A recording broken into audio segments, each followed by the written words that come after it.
cast or simul streaming this to Instagram now. I'm not sure Oh, if I'm doing this right. Put the right stream key in there. You're supposed to just be able to hit. It's not working. Of course, it's not working. Of course, it's not working. It says you are live. Okay. And then go live here, and it ain't working, of course. This isn't. It's this new integration that Instagram tied into StreamYard, where you can simulcast Instagram live now. But of course, the shit's not working. You probably have to go in and sacrifice all your lifetime data to one or either of them before they let you go live. I don't know why they just don't link this up to freaking Rumble. Just make it simple, because that's probably one of the best platforms you can go to now. I got to go through all these OBS stream keys and all this other BS to put it out there, but who cares? Anyway, guys, good morning. We're just sort of chopping it up before the show. We're waiting for a few others to come in. Decided to go live a little bit earlier today. What should we begin with, man? What is going on? Well, I've been seeing you the other week too, by the way. Yeah. Well, as we were saying earlier, Moff came up with some really good suggestions for the show regarding cooking. We were just talking about, men's fashion, and one of the guys in our group who dresses extremely dapper. Very dapper indeed, yes. Very dapper. And if we could get him on sometime, it'd be great. The guy is 60. He looks like Sean Connery. He's jacked, and everything he wears is just like, And again, we said the importance of taking care of yourself and dressing appropriately. And I think you and me mentioned a couple of minutes ago, Rich, when I go out in suburbia now this afternoon, it'll be just, dads, most of them dress frumpy. And if our friend from the 1% walked down any of the main streets that we're currently in, he'd probably turn a bunch of heads from guys and gals. Yeah, no, he's a dude, absolutely. Hey, did you catch that Chris Cuomo interview that I did with him? Yes, I watched. I listened to it while I was driving, and I got about 20 minutes of it. Yeah. And I think it's a good indicator of how corporate news dictates policy to their employees, because he's not as way off to the left as he used to be while he was on CNN. Mm-hmm. He's a bit more... Is he not on CNN? No. Oh, so he's done with it? Yeah. I think okay. they he's done with CNN. So that's why he's doing his own thing. So that's why he was, put it this way. If he interviewed you and he was still on CNN, there'd probably be a campaign to have him fired. I did that back in the summer or spring. It was a long time ago. I was actually thinking about it a month ago. I was like, why didn't he publish that interview that we did? And I just figured, maybe there was something in it that didn't come off or look the way that he wanted to, or didn't go in his direction. I didn't know much about the guy. One of the things I found funny was people in the comments were like, how do you not know who Chris Cuomo is? Why'd you keep saying that? It's like, I legit didn't know who the hell he was. I'd ask you guys. Yeah. And that's the thing is, I couldn't tell you who the hosts are, Nightly News on Fox, CNN, anything, because, it's a product, and it's a product that just makes people angry. Yeah.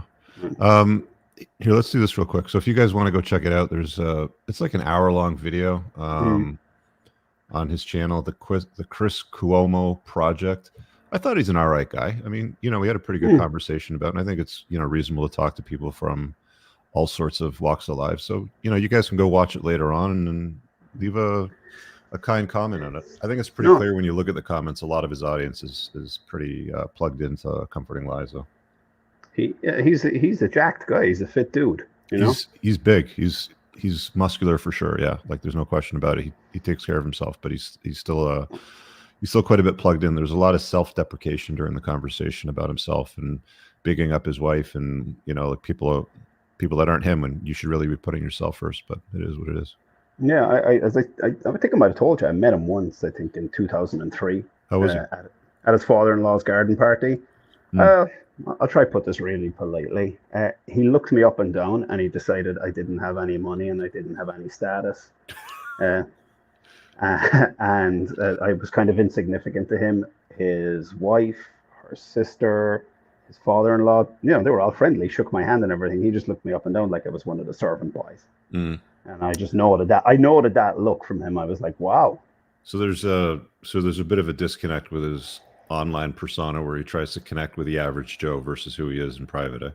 Well, okay, if we play devil's advocate, it was at a big garden party at the Hamptons. He had obviously just come from the gym and working out. I could tell because he arrived late to the event, and I was just standing around in a circle chatting with these people. But again, he didn't see he didn't see the point of introducing himself to me because I wasn't wearing $500 loafers. I had runners jeans and a shirt.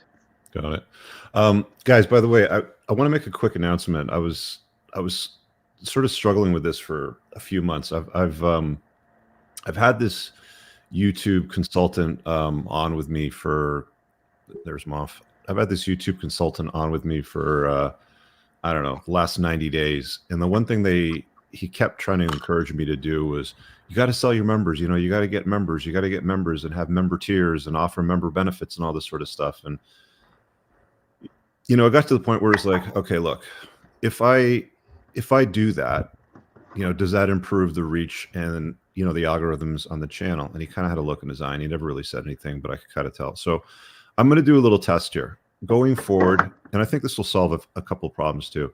I've set a very cheap tier. I don't know if it's available right now, but I went down to like the basement. The lowest that you can price the membership for live chat is 99 cents. You guys love having conversations in the live chat.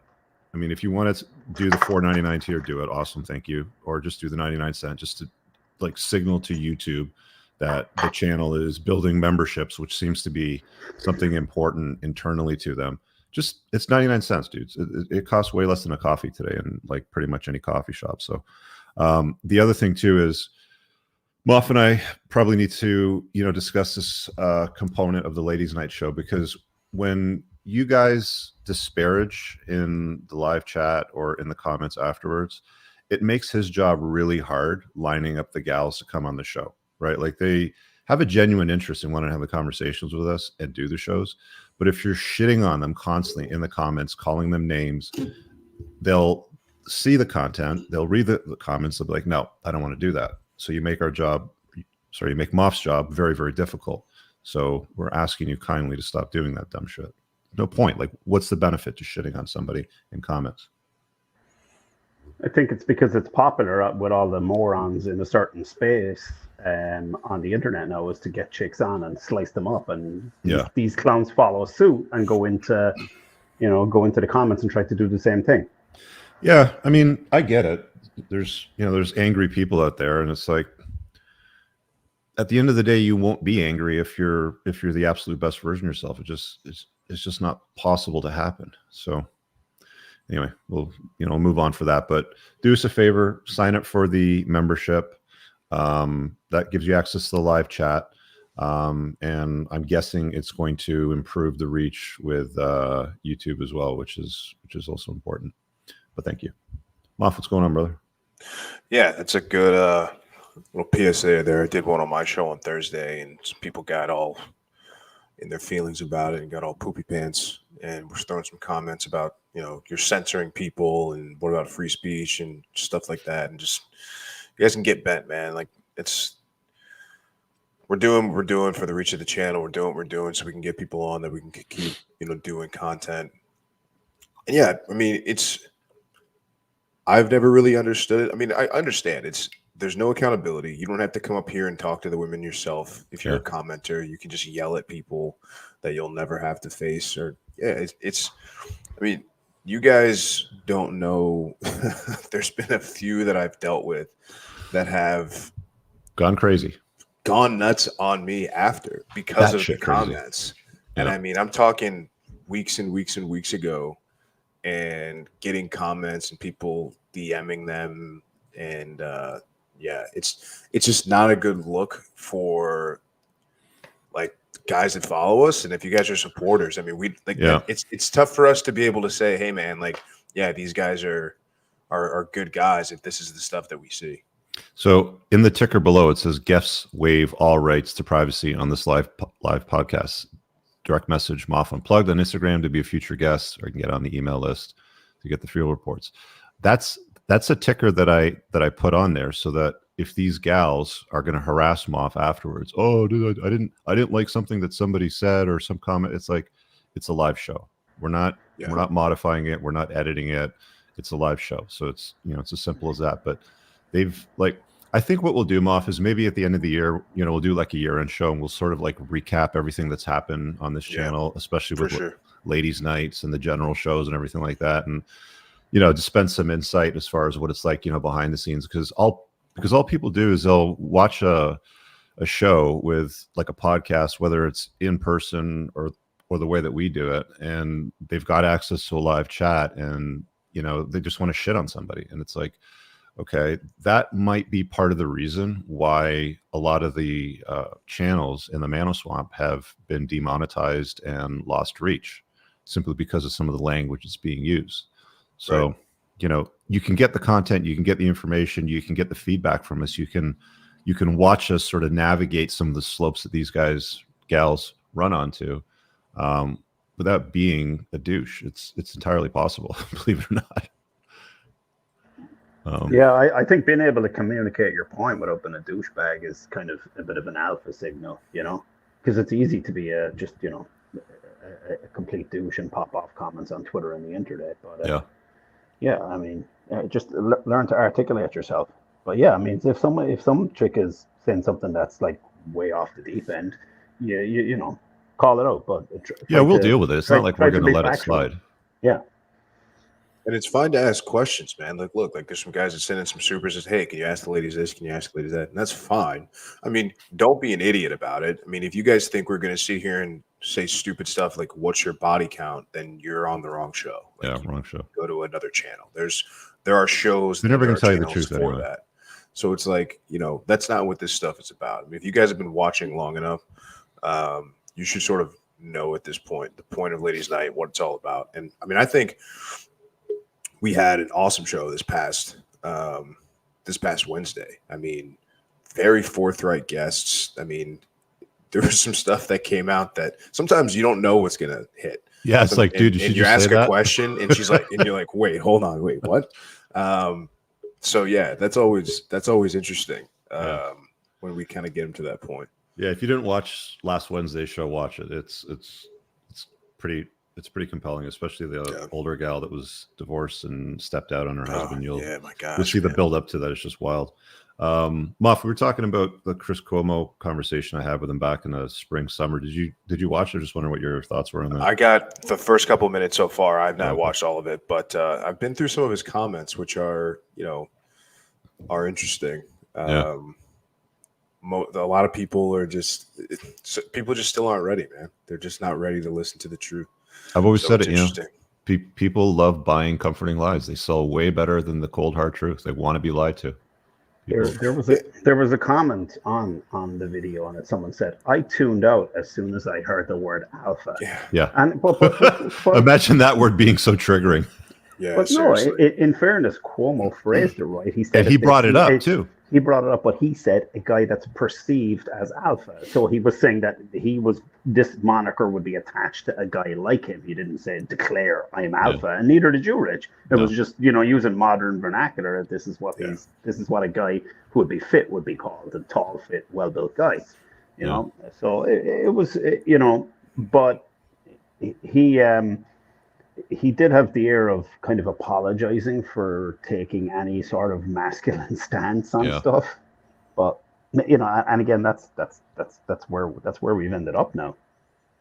Yeah, apologizing. Well, men have been used to apologizing for a long time. We have to keep apologizing over and over again. It never seems to be enough, and even when it seems to be enough, you have to keep going further. Yeah, is what it is. What else do we have on the table we're going to chop up today? There's a bunch of stuff. Big Moff, you came up with a great idea the other day, the quote of the week. Let's hear it. Yeah, the quote of the week is, don't be a hunter, be a fisherman. Yeah, explain that. Okay.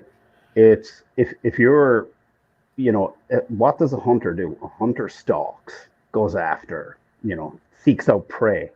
A fisherman sits there, drops a line in the water and attracts the fish to him. So it's if you're expending energy out there chasing, hunting all the time, it can be counterproductive if you sit back and if you think of how a fisherman operates, he's got to improve his technique. It's all about him getting the fish to come to him. So, and this isn't a literal quote. I mean, it doesn't mean if you're out bow hunting this weekend to put your bow away and leave the deer go. It's just a quote that hit me during the week. Is, make yourself attractive, improve yourself in all way, shape, and form, so that things come to you and that you don't go running after them. Yeah. Again, right over Moff's shoulder. It's about doing the work. Being attractive, not being unattractive, as Ryan used to say. Yeah, and not in a literal sense, but just from business point of view, from the relationship point of view, from everything. Speaking of the notion of alpha, share screen. I'm going to put up that tweet that you shared, Moff, the one that Williamson was going on about. Yeah. Can you just? Yeah. I mean, let's just read it here. He says, "Never be vulnerable in front of your girlfriend is common Mano Swamp advice," which I think is reasonable advice. You deal with tears, with your girlfriend if there's a family member that dies, a dog dies, something like that. Most other things you should be chopping up with your friends. The guy I was talking to was more alpha than pretty much any other human that's ever existed. And yet he told me a story about how he sobbed on the bathroom floor in his girlfriend's arms when the pressure got too much for him. Then he got up, dusted himself off, and went out to dominate his challenges and become a world champion. Here's the thing: hiding your vulnerability from the world doesn't make you less vulnerable. It just makes you less honest. And he goes on, Williamson's got some good conversations and guests, but he won't touch anything that I talk about with a 10-foot pole. He's afraid to. I've engaged with him, and the acknowledgement as far as anything in that space is very limited. So do you want to explain what you were talking about over here? So I saw a good bit of this interview. So he's talking about Chris Bumstead, who is a bodybuilder. He's won the Mr. Olympia, the classic physique for the last, I don't think he's probably one of the biggest, if not the biggest name in modern bodybuilding right now. What is the classic physique? Is that steroid tested or not? They're all tested, but it's I couldn't tell you all the ins and outs of it. I mean, there's he's on gear for sure, though. He doesn't look yeah, they are, but he's also very famous for having a very simple protocol where he's only doing he's Canadian, so and where he only does maybe 500 grams and blasts a week, where there's some people that are over 1,000. So that's part of it. But he's got a YouTube channel. He's that's Chris Bumstead. So he's got his channel. He's got this content, day in the life stuff. But I saw that interview, and there were because I knew specifically, I watched this segment, and now this was a couple months ago, so I don't remember everything off the top of my head, but I remember the story he was telling where he was coming up on the Olympia. He was in the last couple weeks of his diet, and most people have never done this before. I mean, and what happens if you talk to people that have gotten down to ridiculously low levels of body fat? We're talking about sub 6%. You're talking 4 or 5%, 3% for these bodybuilding shows.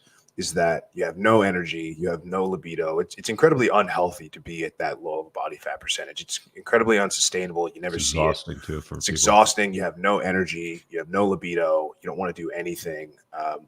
You feel like constant garbage. And so, for him, it was he had a moment where he was I don't know if I can do this. I don't know if I've got what it takes. I'm not sure if I can get through the next couple of weeks. And he had this moment in the bathroom where he was crying. His girlfriend was coddling him and stuff like that. And all I could go back to, this is one of the things when I watched this Tate interview that he did a year ago with this woman. I think her name was Charmaine or Char something. But the idea is that this guy only gets that leeway with his woman. This guy, Chris Bumstead, only gets that leeway to be able to do that because of who he is, what his status is, what he's accomplished. This is a world-famous, world-class athlete in his field.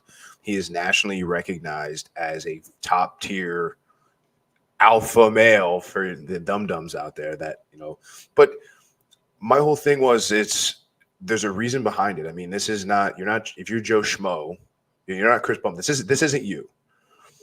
But I guess my issue with Chris Williamson is that it's always funny to me how people on one hand will use the term alpha as a punchline, and they'll make fun of people for using like, oh yeah, real alpha, and then they'll turn around and say that, oh well, this guy's the most alpha person, and that's basically what he said. He's like, this guy's like the most alpha person that's ever lived, basically.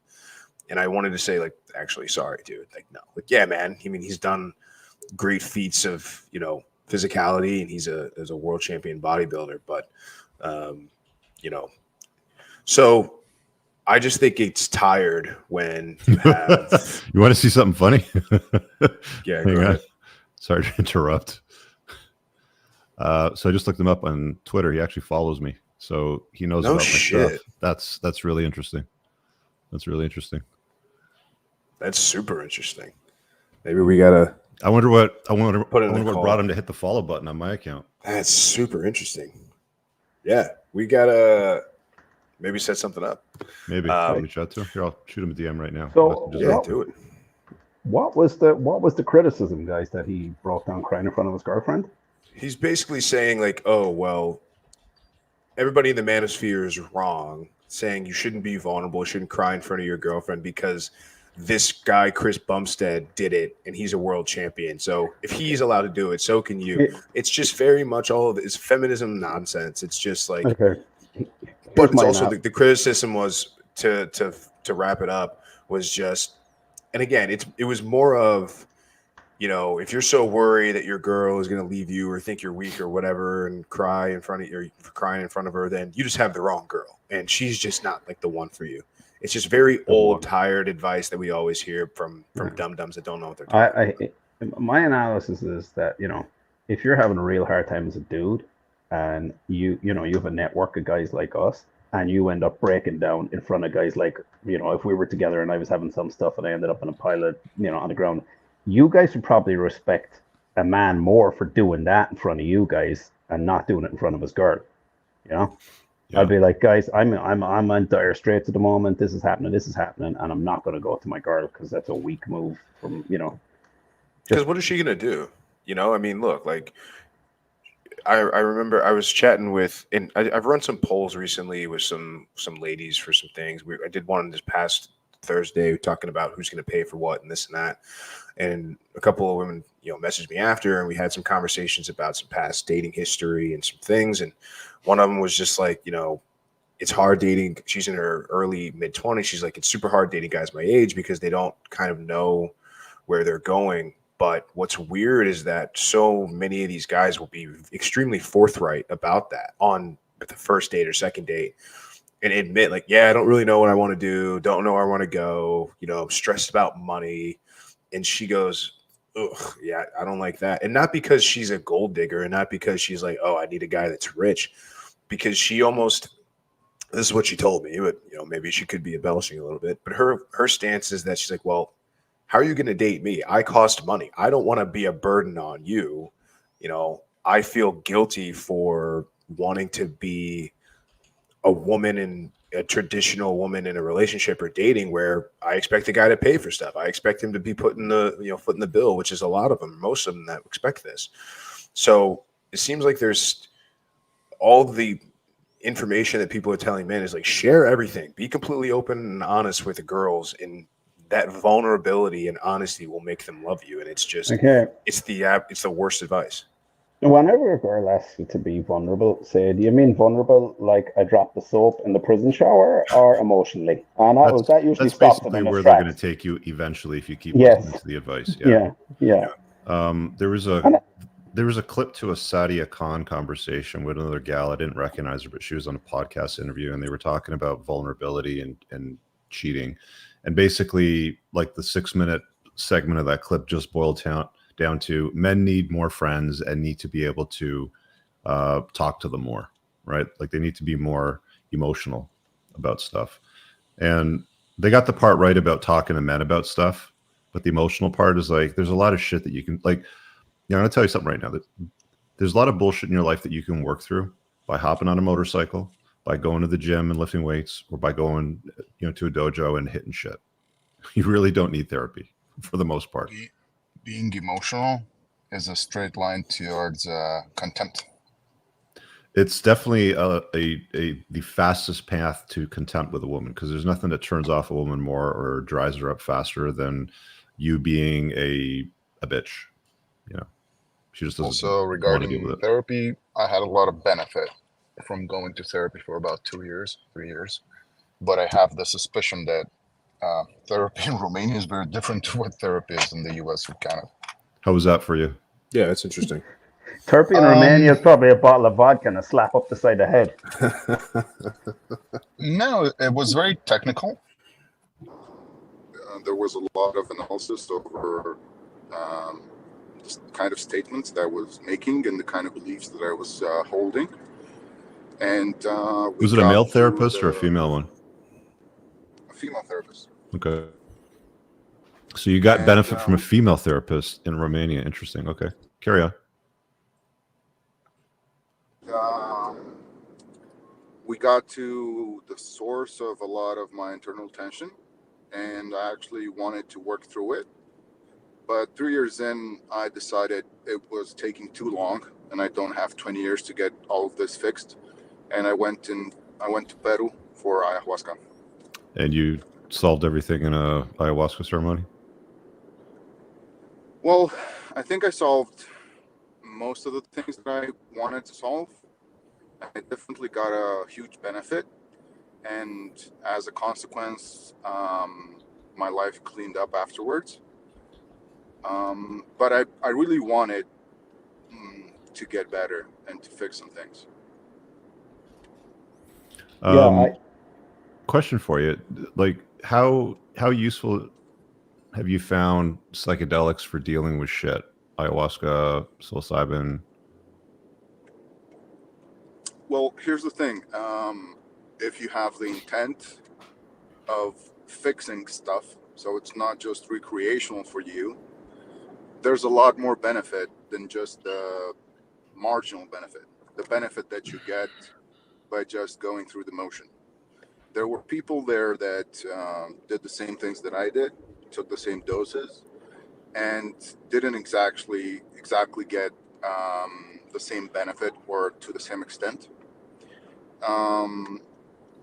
So psychedelics, I think, they're a very important tool on your journey of fixing some things. For example, one of the traumas that I had was that because my mom died when I was 10, I was missing the female model in my life. So my relationships were kind of messy. I was avoidant, and I couldn't connect with a woman. So like I was having sex, but there was no connection. Everything was black and white.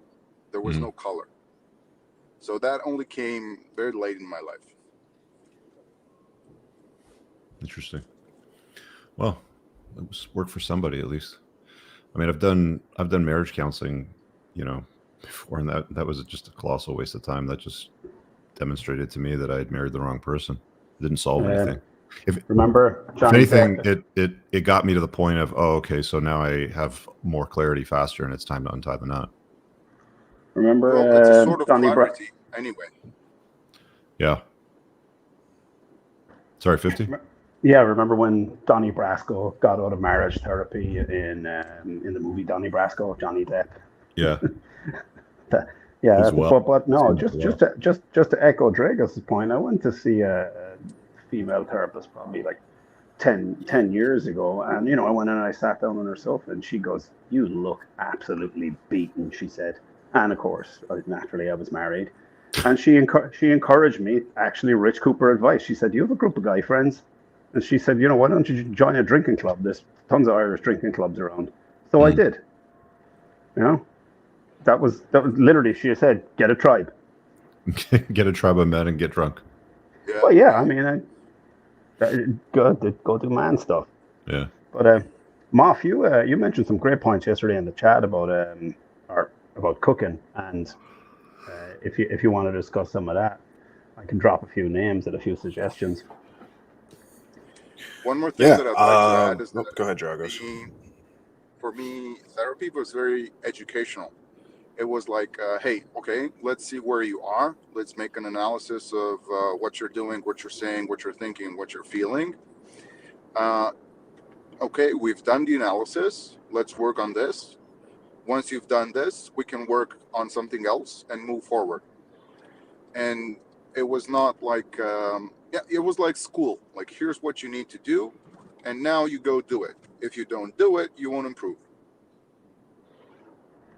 Excellent points. And look, going back to what Draga says, and what I've noticed since I delved into a load of the Stoic philosophy, is the reason why these men, Zeno, Epictetus, Marcus Aurelius, Plato, why they're names that roll off people's tongues 2,000 years after they died, is because their wisdom is unbelievable. And yeah, but it's a lot of what I've noticed is a lot of these, people who are offering therapy online advice nowadays are literally just ripping off what these guys are saying 2,000 years ago and repackaging it and sugarcoating it. And it, like there's no real new ideas and solutions in the world today. They're just repackaged is all it is. They say that, what's the line? That advice is like a form of nostalgia or something along that. It's like fishing something out of the garbage, cleaning off the nasty parts and then selling it for more than what it's worth.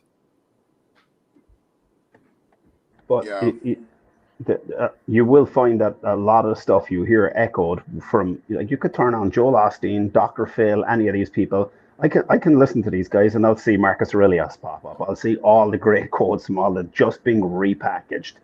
And it's if you read this stuff, like, it'll do you a lot more mental good than some of the stuff out there. But you run across someone technical, like a friend of mine's, he's an actual psychiatrist. He's an Asian guy, Korean, and he's a real solid guy. Some of the wisdom that dude drops about just not giving a crap about stuff once you get over 40 is probably some of the best advice I got. Yep, people worry about stuff that doesn't require a thought for the most part. Yeah, you also have to keep in mind that being a self-didact, learning by yourself, is not always the fastest way of dealing with an issue. Like, when you have somebody else, like a coach or what my therapist was to me, it's much easier to know when the things that you think that you've learned or integrated are actually the things that you need, or maybe it was just a misinterpretation of an advice or something that you read. So it's kind of important to work with a professional, I think.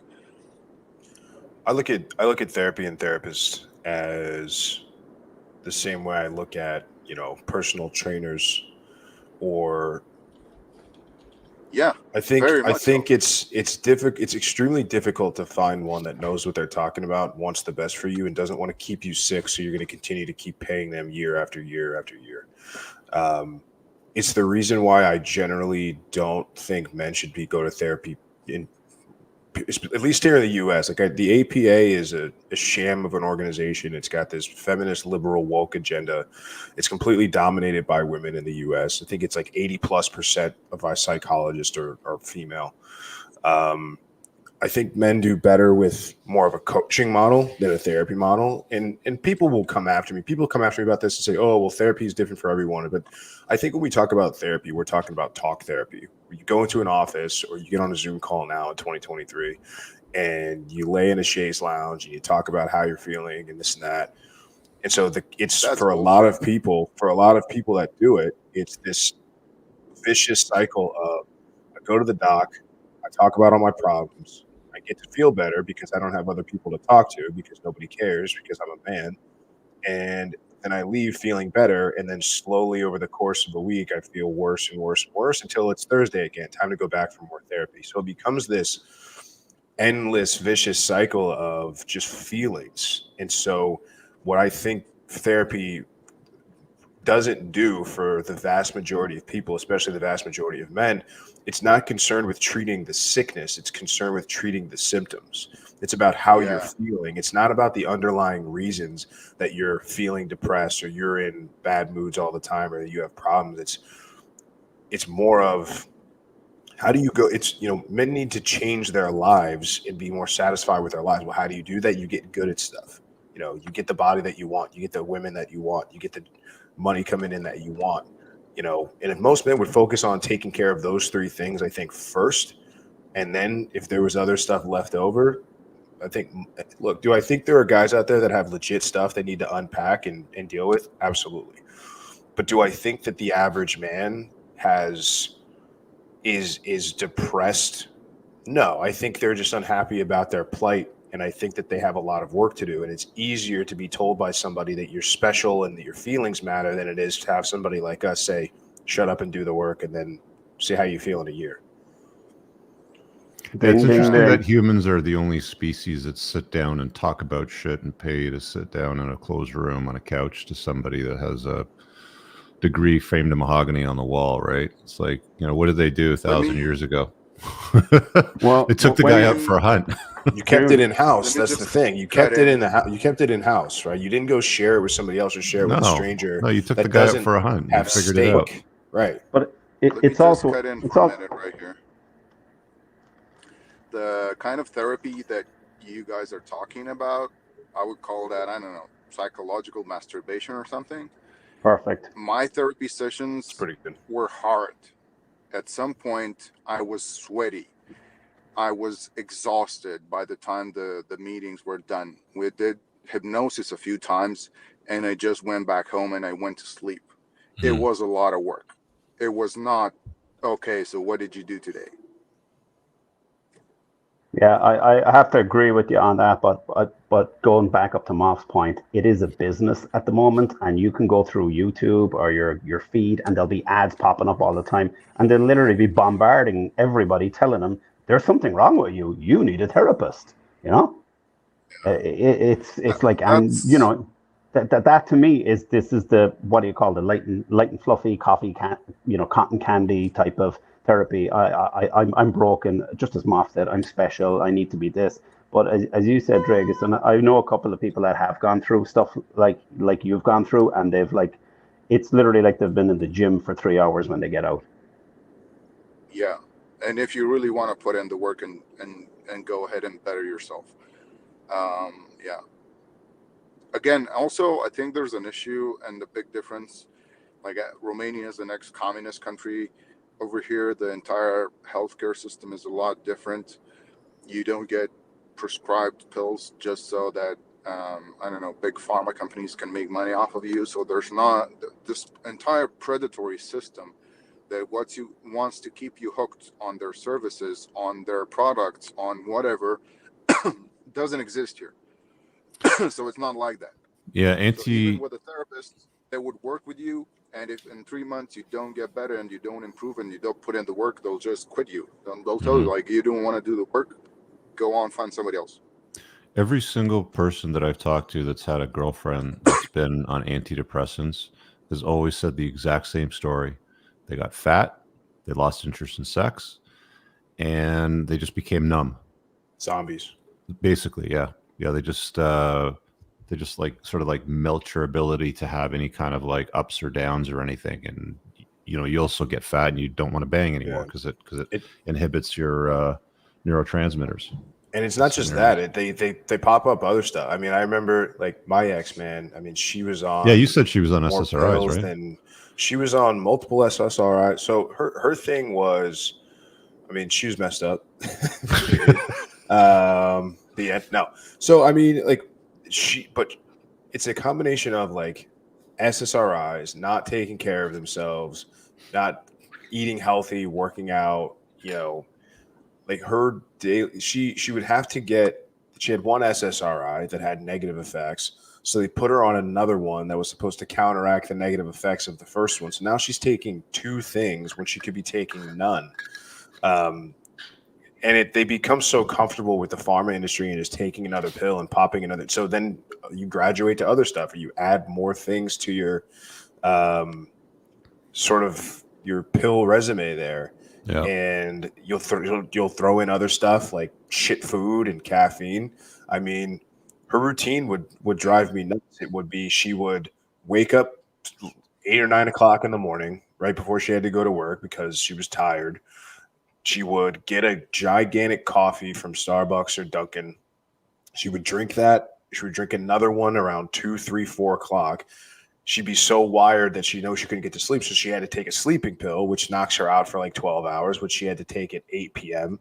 And then she would wake up at 8:30 a.m. the next morning groggy and horribly, and so tired because the sleeping pill really knocks you on your ass that now she had to go get a coffee, and you're just pouring just this toxic sludge into your body thinking that it's making you better when it's just turning you into a zombie essentially.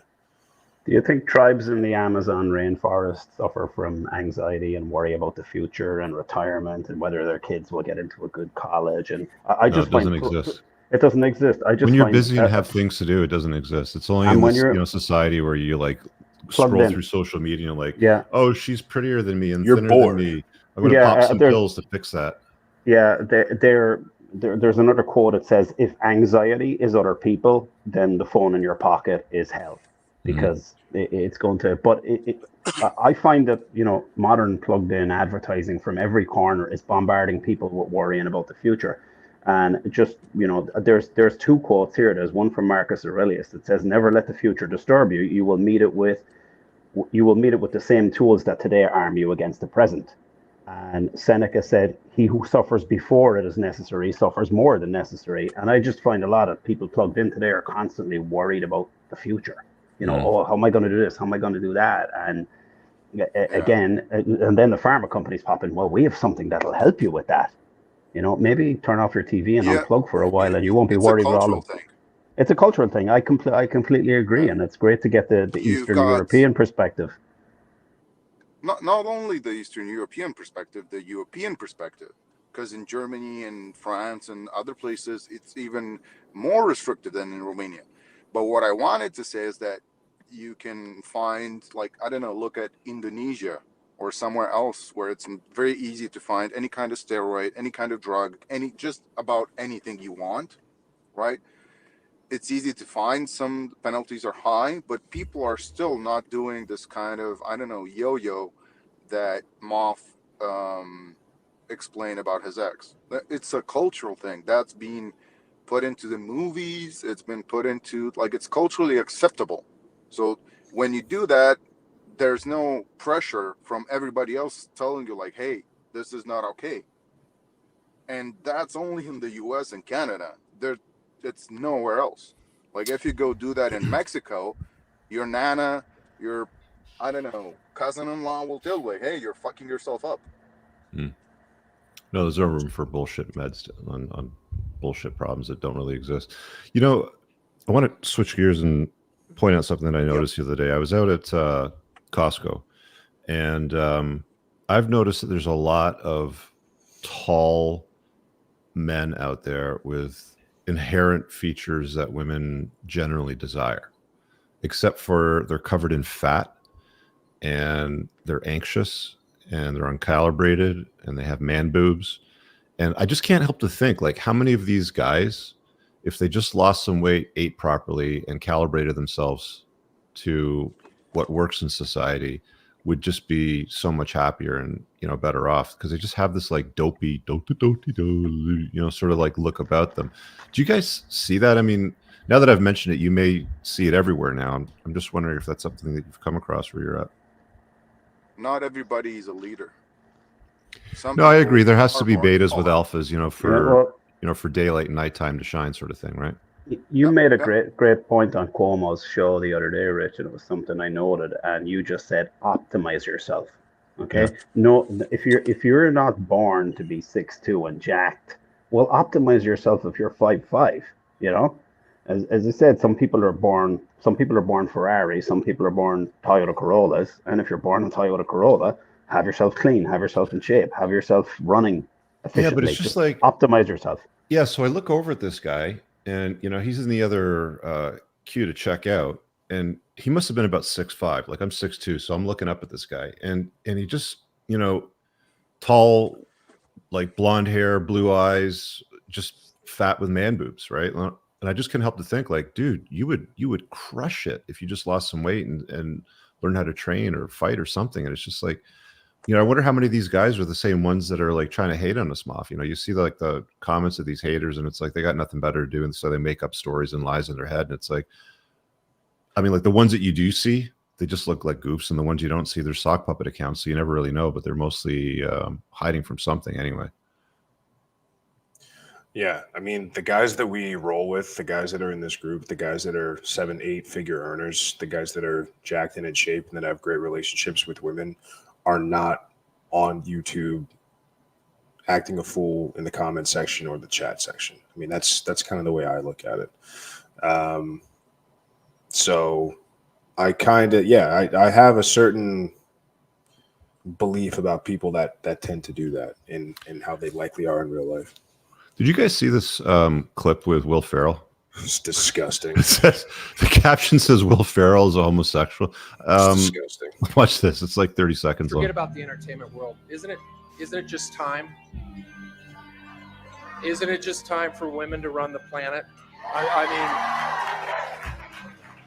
I'm not just trying to placate you, I swear.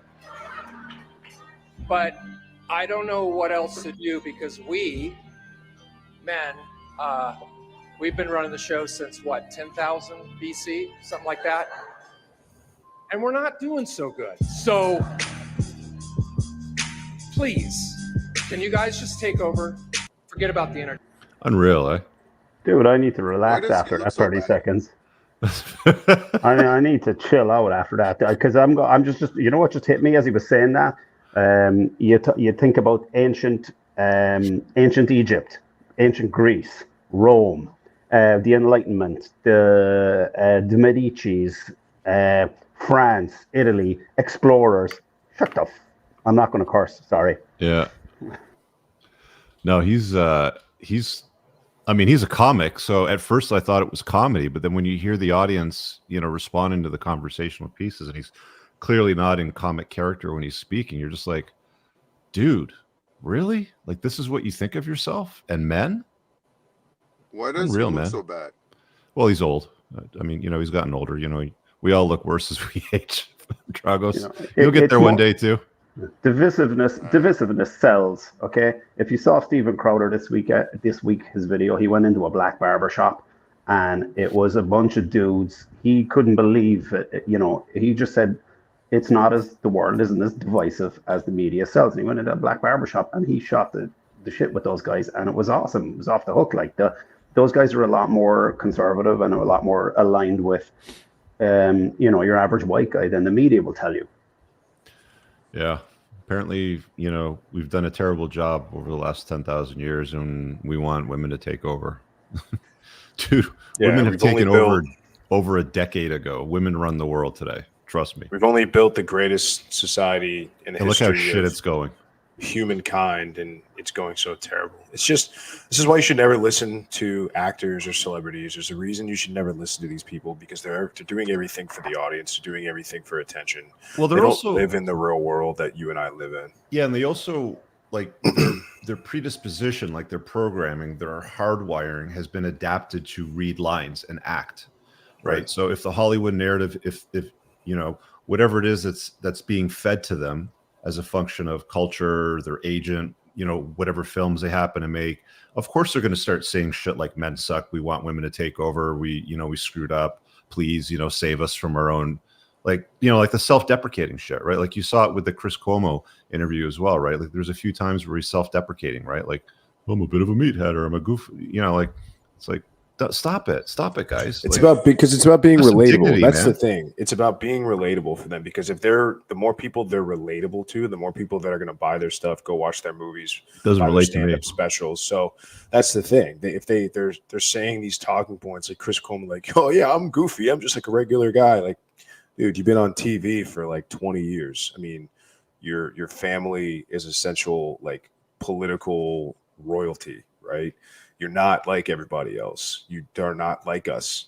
You might think certain things about certain things, but when you're trying to have broad and mass appeal, it's where your message gets diluted, because you can't appeal to absolutely everybody. Yeah, I think the phrase I heard. Go ahead. That was it something, not a movie, The Social Network, but there was something, another movie about the dangers of the social dilemma, it was called. I was watching it this week, and they had a clip from every news show, but they had Tucker on there, and it was something along the lines of predatory capitalism he used, or something like that. And once you realize everyone is selling all the time, you know, from the online therapist to everything else. Everyone's trying to convince you that there's a need and a pain point, and you got to hand over your money for that. And you know, just once you unplug from that crap, you know, you'll be happier. And you know, just to reiterate, Moff's point is like, you know, Cuomo's trying to relate to people, so they'll, you know, if you look at an ad selling a product, okay, there's, you know, you do a lot of online gambling back in Europe, and I went home and I was watching a commercial for Sky Bet or one of these things where you can bet on your soccer team on a Saturday, and the guy's in the shopping aisle and he's getting beer and he's overweight and he's bald. And these girls come out and they're all hot and they start dancing around them and they tell them about, you know, where to bet. I was like, who are they relating to? They're relating to your beer swilling soccer fan who's out of shape. And it's, you know, everyone wants to be relatable and sell you something. There's a story piece that went out on social about Southwest Airlines being praised for customers of size policy that allows overweight flyers to get another seat complimentary, so they can overflow into the next seat for free now. I can't believe this is real. Yeah, I mean, this chick went on this crusade. This fat bitch we're looking at on our screen right now. She was on TikTok where she was petitioning this very thing. She went viral. She was talking about need more accommodations on airlines and traveling while fat and stuff like that. And I don't know how this has manifested itself yet. I don't know if we've even seen any examples of this actually happening. I can't see this having legs, but they've clearly done it. I mean, like they've definitely. Well, I'm trying to figure out exactly what the policy is. I mean, because flights are constantly sold out in books. So I mean, let me see if I can find it from their. Does this person have the power to bump other passengers, or?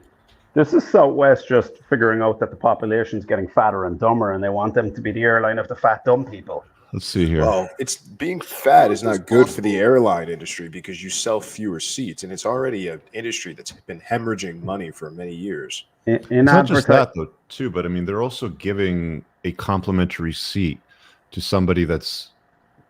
I mean, they had a choice to be fat. Like it's like correct. Being tall is not a choice. Where's it for tall people? Okay, like you know, if you're over 6 foot, like most seats are generally uncomfortable in the back of the plane. And you didn't have that choice, but being overweight is a choice. So they're giving people that made a choice to change their body to become overweight a free seat. But are they giving extra leg room? Or are they bumping up, you know, passengers that are over 6 foot to business class or first class if they're taller? They won't do that though, right? Well, you know, to use the old Irish phrase, the only thing worse than being talked about is not being talked about, and this is why Southwest done it, because we're now talking about Southwest Airlines. Southwest Airlines made the news. They're in people's face. Their colors are getting shown. Their airlines are getting shown. Their logos getting shown. So they own the news this week just by, you know, saying a few fatties could be on their planes. That's the only reason they've done it. They don't care about this. Yeah, but Bud Light lost billions of dollars from this Dylan Mulvaney, maybe not billions, millions of dollars from this Dylan Mulvaney thing. So I mean, it shows that not all press is good press. Hang on, no, they've. This is a great moment to talk about Theranos. Theranos, go ahead. Yes, excellent. It would have not been possible for the entire catastrophe that Theranos turned out to be without gender quotas, without feminism, without an entire industry championing, wanting desperately to have a woman win. Mm-hmm. Yeah. So 100%. without the 20 years or what's it been of people constantly, or women trying to push their champion forward and creating people like what's she named, Elizabeth Holmes, the woman that's running Yahoo, and now I don't know, Maddie. Didn't they throw this chicken in jail? Yeah, she got indicted, or she got sentenced. I think she's in jail now. If anybody's got the thousand cock stare, this is it right there. Yeah, I did a quick search on news articles on Southwest, and Southwest hasn't put out an official announcement on their site, but all the news publications around it are sharing the exact same story, which tells me it's a policy. So there you have it. If you're fat, you can get a free seat. If you're tall, too bad. Hey, if your bag weighs an extra 2 pounds, you got to pay $75. Do you think any of these people are paying extra money for the extra fuel they got to put on the plane to haul their fat ass around? No. It is what it is. What happens the first time somebody identifies as obese, identifies as plus size? Well, again, it's a choice. It's a choice. It's not something that you can't control. It's a choice. Move more, eat better, right? I don't know. I mean, hey guys, this is the world we live in. This is the matrix, as they call it, right? This is where we're at. It's crazy. Moff, you mentioned cooking, and you know how I get to talking cooking, and I love talking cooking. You want some recommendations? Yeah, so 50, talk to us about, let's see if I can come up with one this week, and maybe we'll think of different ones as we go on. But let's say, you're a young dude on a budget. Let's say, you want to keep it under $50, and you got a girl coming over for the first time, and you want to cook a nice dinner. If somebody knows nothing, what are they doing? What are they making? Okay, what are they doing? The first thing they're not doing is cooking the meal for the first time to impress the girl. Okay, you go on Amazon. Do not go out and get a Henkel's knife set that's $150, $200. Okay, we all know our favorite buddy in the 1% group who has a $1,000 coffee machine. All right, but just go on Amazon. You'll get a set of knives for $30. It'll have a sharpener that'll come with it. Sharpener is the most critical thing you're going to need in the kitchen because there's nothing worse than blunt knives. Get a bamboo chopping board. Because why does it have to be bamboo? Because regular wood will warp when you let it set to dry. Okay. The bamboo chopping board will not warp. And what a guy should do is learn how to make some pastas. A good box or packet of fettuccine. Is everyone laughing at how I say pasta? I don't know, Dragos. Because everyone ridicules me. What are you laughing at? You guys both talk funny.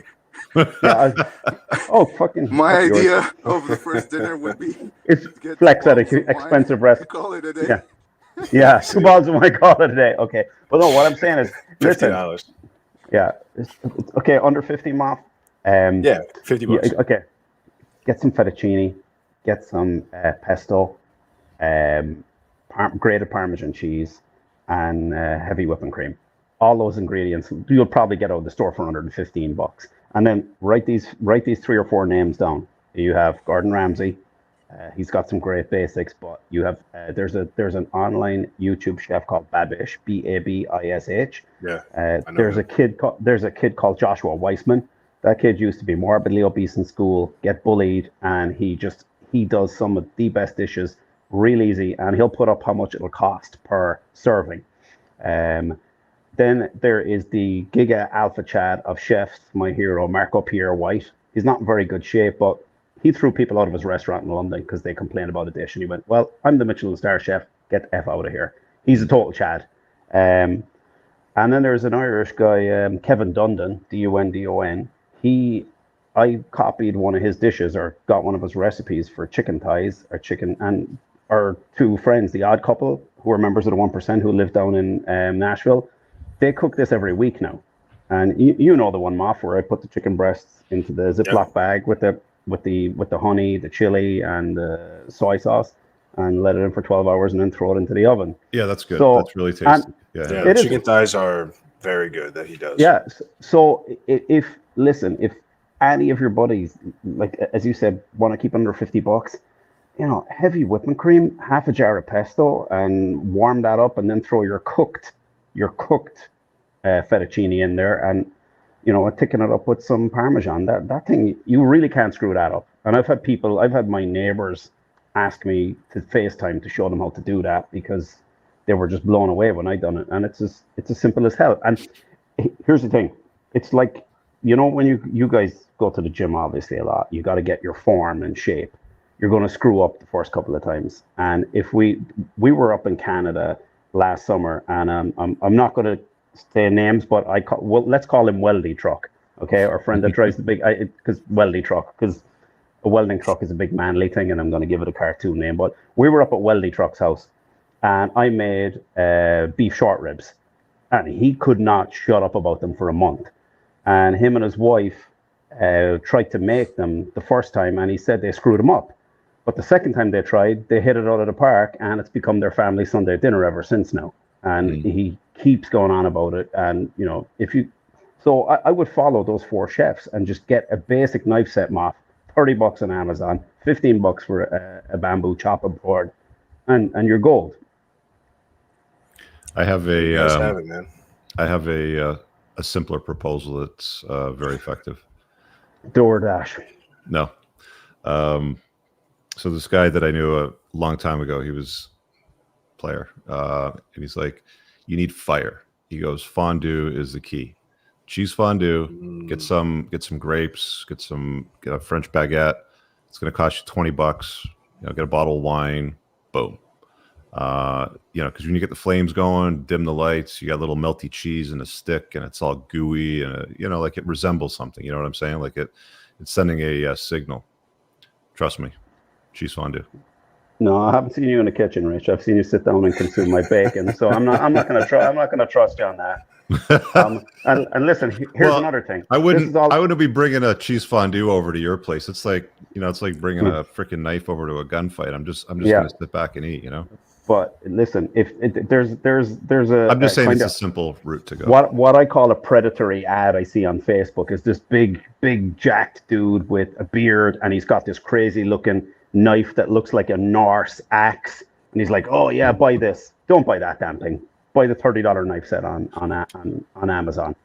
So that's what you tell your bros, Moff. You could buy all. I really like this thing. This is fucking sick. Okay, that's for throwing at people, and it's decorative. But there's this knife that looks like an axe that some dude on Facebook is selling in an ad every time I see it, because I like chefs. I'm like, that thing has no place in the kitchen, So listen, there's a reason why some of the greatest dishes are cheap to make. It's because they came from peasants, poor people. Okay, poor Italians were able to take pasta and flavor it up and make it delicious. Irish stews, you got the cheap cuts of beef and you just stew them for hours and hours. Mexican street tacos, man, they're the easiest thing. Like last night, I made fresh guacamole, and I made shrimp tacos, and I used the crema that I made, which is lime juice and sour cream, when you guys were here 2 weeks ago. That was tasty. And she's like, "Where the hell did you make this?" Like, it took me 15 minutes. So, and again, being able to cook shows competency. If you are a couch potato that just orders in stuff on DoorDash, I'm sorry, you need to, as Rich says, optimize yourself. Start following those shoots. How does being a great chef impact your dating? Well, I mean, you've got your gal now, but like when you were dating, like how is being a great chef? Like, was that a positive impact on your dating? Extremely. Extremely. Because I mean, like typically most people would think, well, that's more of a feminine role. Like I even cracked a joke when I sat down with our friend when, you guys were sort of like cooking stuff up, and I'm like, this kind of looks like the women's task, but these guys are just marching up, and you heard us, you said something along the lines of, well, some of the best chefs in the world are men, aren't they? Yeah, they are. As I said, if you go and watch Marco Pierre White's speech at Oxford Union, it's about an hour and 15 minutes long, and you won't be able to put it down, I guarantee you. It is a phenomenal speech. But I ramble a bit much, Rich. What was your question again? Well, how do women typically respond when you're out there dating, being a exquisite chef? Because you are a very good chef. Yeah, I told my LTR, I've told her this. When I was on the apps, I put a picture of the French baguettes that I made and the freshly rolled pasta that I had hanging to dry. And my account lit up like a Christmas tree, and girls were like, "Why are you not taken? What's wrong with you?" I was like, and when I started first making French baguettes when I was married, and we had a whole ton of neighbors and people over our house one Christmas, I pulled them out of the oven and I turned around, and I was like surrounded by this phalanx of local hot moms who were all in our house staring at me like it was a piece of meat. And I was like, why wasn't I doing this in my 20s? They just watched me like make French baguettes from scratch, and they were just knocked out by it. And I think it's just a signal of competency. And again, there's some stunning female chefs out there like Julia Childs, and God, I forget who's the one who brought French cuisine to the US. Every Michelin star restaurant that I've been to, it's always a male chef. I just go watch Marco Pierre White. You'll understand why. It's called the culinary arts for a reason. And if you cook and you see what these guys pull off and how they do it, my scrambled eggs are Gordon Ramsay's. That's how I do my scrambled eggs, like Gordon Ramsay. And his scrambled eggs video had 2 million when I first started following and how to do eggs. And I think it's 30 million now or 24 million. But I would recommend anyone who wants to be competent in the kitchen, watch Marco Pierre White's Oxford Union speech. It's better than an hour of junk and drivel off Netflix. You'll see a guy who came from a poor, broken home who just he's the guy who taught Gordon Ramsay. Okay. Cool. Well, that answer your question, Moff? That fired through quick for an hour. Do you guys have anything else that you want to table before we wrap up? I was going to say, Dragos, you want to give us your weekly crypto rundown? What are we watching out for? How are the main ones? How are the big coins doing? What are some smaller ones that maybe we should look out for? What's the outlook? Just give us a quick, 30,000 foot view. Everybody's front running everything. So, what does that mean to the layman? Yeah, in the past cycles, you'd get a pump on Bitcoin, then Ethereum would follow. Then you'd get layer ones like Avalanche, Dots, all of the others pump. And then some of that would flow into the protocols like lending protocols and stuff like that. And then you'd get the meme coins pumping. And now you've got Bonk, you've got Toshi, you've got Mochi, all of these godforsaken coins that didn't exist 6 months ago. And this market is making no sense. And I saw that Bonk just got released on a bunch of different exchanges. So is that good or bad for that meme coin? Well, if you were in it when the call was made in the group, that would be good for you. Yeah. Because the idea is that most of these coins have very thin liquidity when they're at low market cap, 2.53 million market cap. There's even thinner liquidity. So with the 20K market order, you can move the price around a few percentage points. But when you put in, 50K into it, and it goes up from 3 million market cap to, 800, what was it, 600? Then you can't sell on DEXs. You can't sell on smaller exchanges. You need to sell on one of the big exchanges. Oh, okay. And that's what's actually happening right now. All of these people aping into Bonk are exit liquidity. Right? It's like having a big pot of gold, like having a $1 million bill. You're gonna show it to people who want to pay with it, and people will refuse it because they don't have any change to pay you back, right? To give you back the change. So that's the situation with the coins like this, and this is what's happening right now. People are buying this coin and hoping for a 10x, but at this point it's too late, and I can, in good conscience, recommend this to anybody. Yeah. Maybe take a look at Land Wolf on Avalanche. There's another one on another chain, but I don't know. It's something I'm not interested in. So Land Wolf and Myro are interesting right now, and they might pump.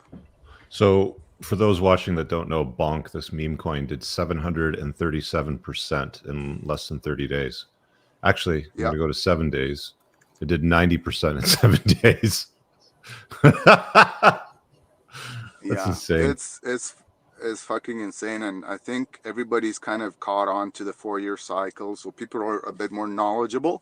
Yeah. So they skip steps 1, 2, 3, and they go straight for the meme coins, and it's like, what's happening? This is not making any sense anymore. Yeah. But my entries were good, and I'm getting good returns. Avalanche has just broken out of its support, and it's going up. Should be 49.50 in the next, a few days. And then we'll see. And we need to see if we get the rally in the stock market between Christmas and New Year's Eve. because if that happens, then you'll get a lot of money into the crypto market as well, and we might see Bitcoin try to break 45 and go to 48. You know, I'm looking at the top 10 coins, and it looks like Solana is super close to XRP. It looks like it's about to take over XRP, and it's very close to Binance Coin as well, BNB.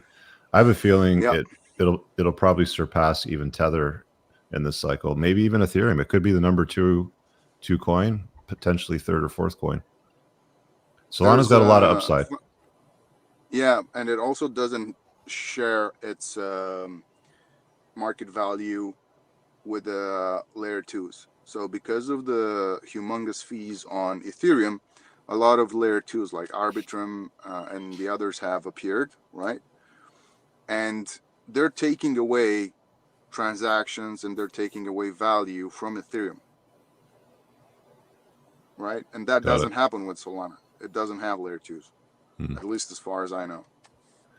All right. But something else you might be interested in is Kaspa, which is kind of like made by one of the OGs in the crypto space, and it kind of solves the major issues with being resistant to attacks and very high transaction speed and 10 blocks per second, and it's really not that talked about. Right now, it's had a bit of an increase in price, but there's no reason to disregard it and not think it will do like a rip from here and kind of like follow the same evolution that ADA did in its first cycle. ADA's been pumping too. Yep. Right now it's consolidating. Yeah.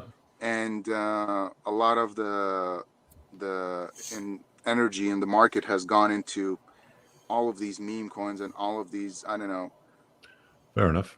Fun coins, and the more serious projects that are actually building are not getting that much attention. All right, guys. There's your general show for today. We'll be back on Monday for Unplugged Alpha, Wednesday for Ladies' Night, Moff's doing Thursdays on Moff's Hours, and we got the holidays coming up after that, so we'll take a small break. But yeah, enjoy your weekend, and boys, we'll talk to you soon. Yeah, I just got 10 pounds of bacon curing in the fridge. It's coming out today. I'll post pictures. Salivating as you say that. Have a good day, guys.